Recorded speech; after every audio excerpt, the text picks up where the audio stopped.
ईमानदारी का इनाम। एक बार की बात है, एक छोटे से गांव में राजवीर नाम का एक गरीब लकड़हारा रहता था।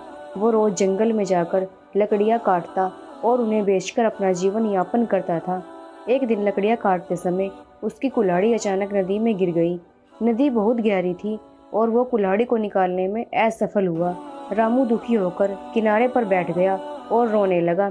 तभी एक जलपरी प्रकट हुई और उसने उससे पूछा, क्या हुआ बेटा, तुम क्यों रो रहे हो?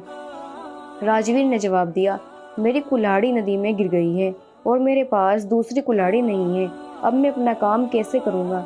जलपरी ने उसकी ईमानदारी देखकर उसे मदद करने का निर्णय किया।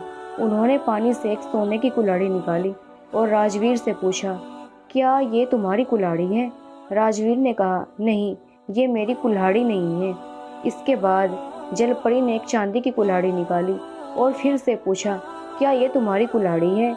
राजवीर ने फिर से मना कर दिया, नहीं, ये भी मेरी कुल्हाड़ी नहीं है। अंत में जलपरी ने राजवीर की अपनी पुरानी लोहे की कुल्हाड़ी निकाली। राजवीर ने खुशी खुशी कहा, हाँ, ये मेरी कुल्हाड़ी है। जलपरी उसकी ईमानदारी से बहुत खुश हुई। उन्होंने उसे उसकी कुल्हाड़ी के साथ साथ सोने और चांदी की कुल्हाड़ी भी दे दी और कहा, तुम्हारी ईमानदारी का ये इनाम है। सीख। ईमानदारी हमेशा से सबसे बड़ा गुण है। चाहे परिस्थिति कैसी भी हो, सच्चाई का दामन कभी नहीं छोड़ना चाहिए।